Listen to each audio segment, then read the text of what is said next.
You're likely already aware of the exceptional images Midjourney can produce.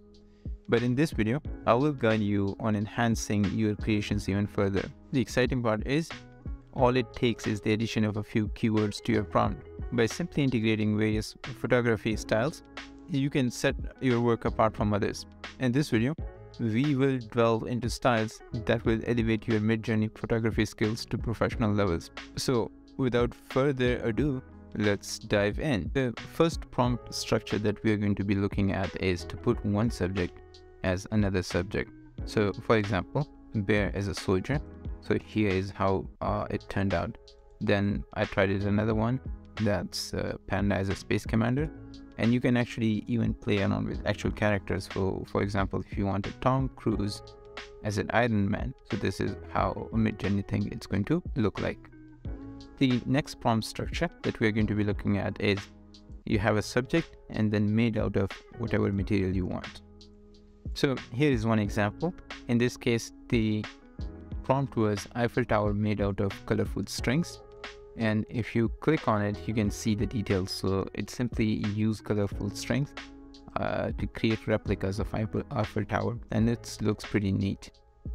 Now, the second example is Isometric Castle out of colorful flowers. And you see the whole structure is made out of flowers. This is a pretty neat trick. You can create any material. Next, we will be looking at double exposure, which is a fantastic technique to mix two different photos into one unique eye-catching image. So for example, in this case, the prompt is double exposure of a woman and an island.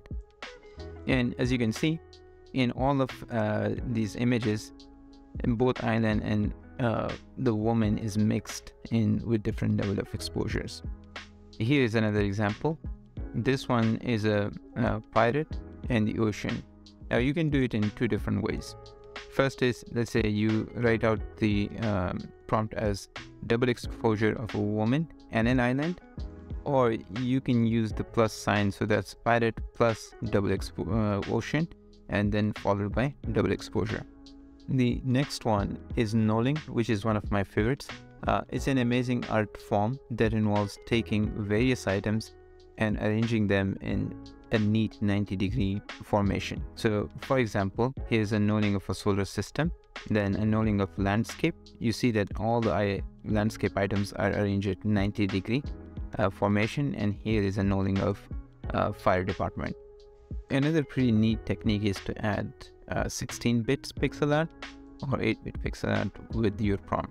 So for example, here is 16-bit pixel art of hot air balloons at night, and it looks pretty beautiful. Here's a Mona Lisa as a 16-bit or a city landscape at sunset with 16-bit pixel art. AI-generated content is gaining immense popularity, and many are profiting from it.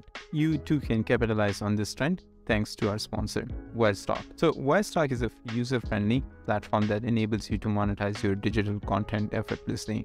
It takes care of distributing your AI-generated images, stock photos, and videos to major marketplaces like Adobe Stock, Pond5, and Deposit Photos. Signing up for Wirestock is absolutely free. Simply upload your content and submit it within seconds.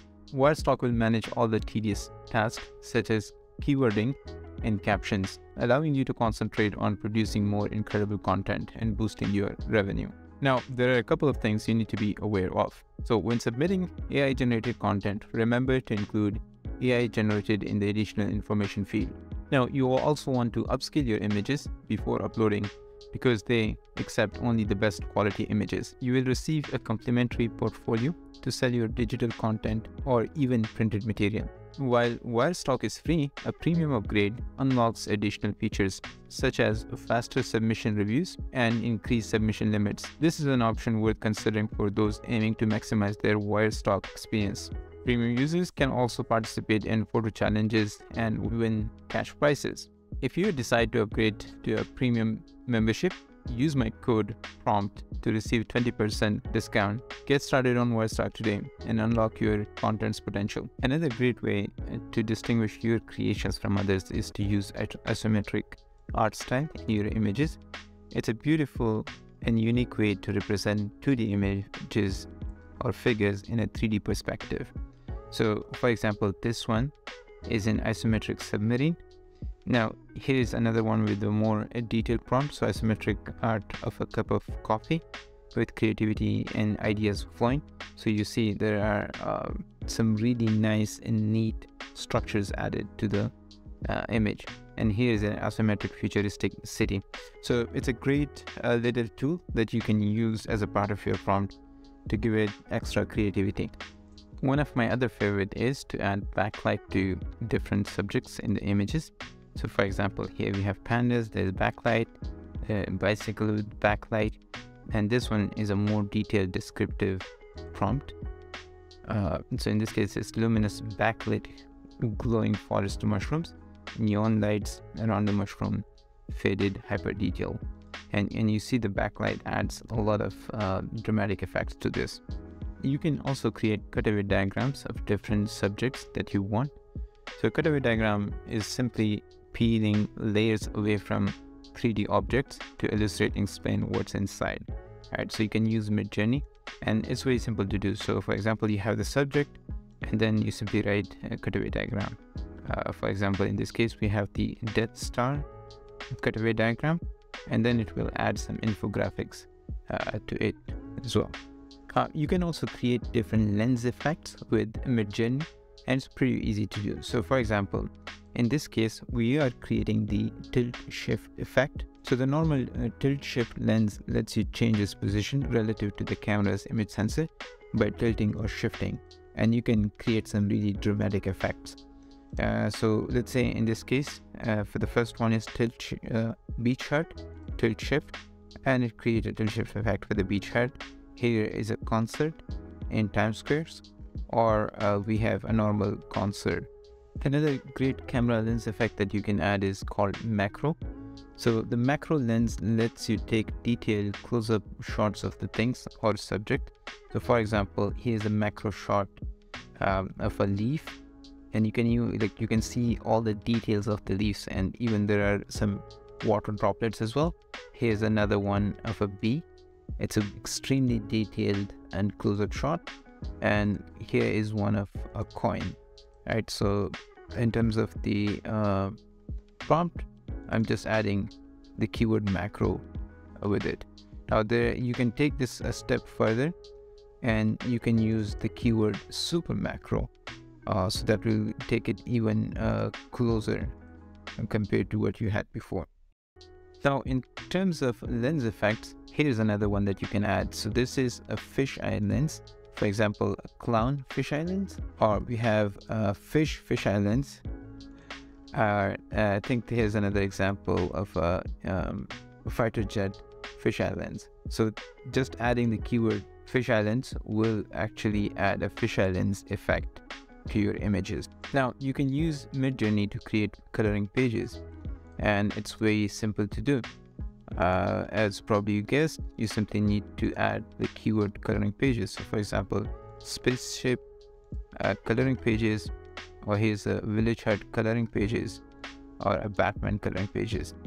Now with Midjourney, the possibilities of image creation are endless.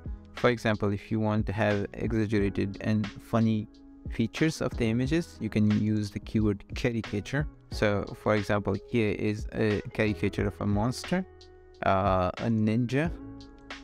Here's that of a rhino, and I think that I really like this one. This is a Spider-Man. So just by using the single word, you can really exaggerate different features of your subject. Another great art style is this stained glass windows. So for example, this is a stained glass windows of a wolf in a mood. This is a stained glass art style of garden, Star Wars battleship. So it's very easy. All you need to do is just add a stained glass window of whatever character or scene you want, and it will create that for you.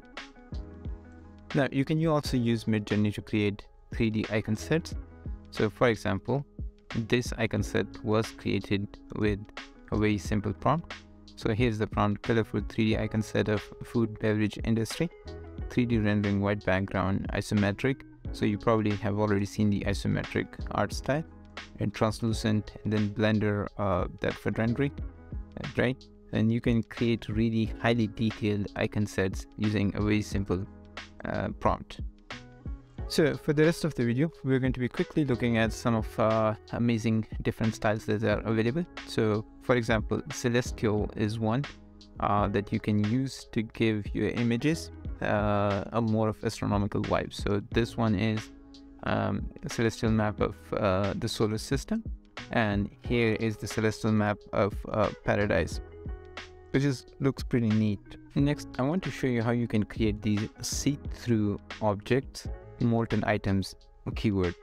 So the main keyword that we are using here is translucent molten body. So using this specific keyword, it will Midjourney will create see-through objects.